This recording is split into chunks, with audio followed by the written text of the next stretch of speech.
छुड़े ना हो आज सुते ना चमारिया तान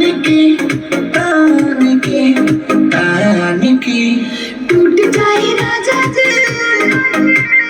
टूट जाए राजा जी पलंग साथ मार के टूट जाए राजा जी पलंग साथ मार के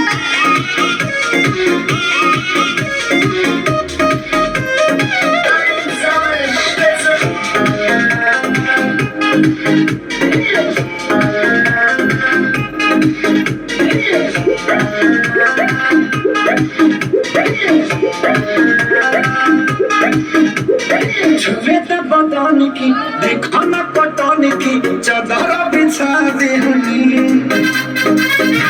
पलंग जी मन बिघला दे हनी पलंग पर झुलवा झुला दे हनी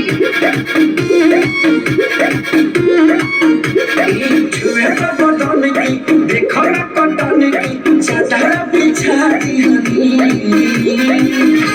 पलंग जी मन बिघला दे हनी पलंग पर झुलवा झुला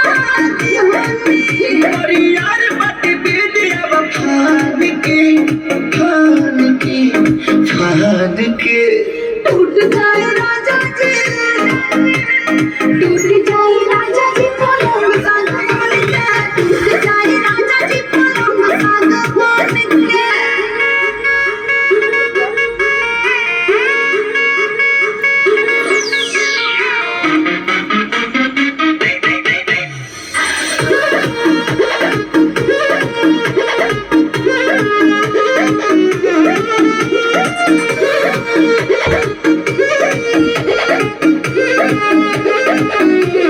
बने तब सरमी देहिया में गरमी कोई लागी हो अमरिया आई लागी हो नो से नस कोई लागी हो बने तब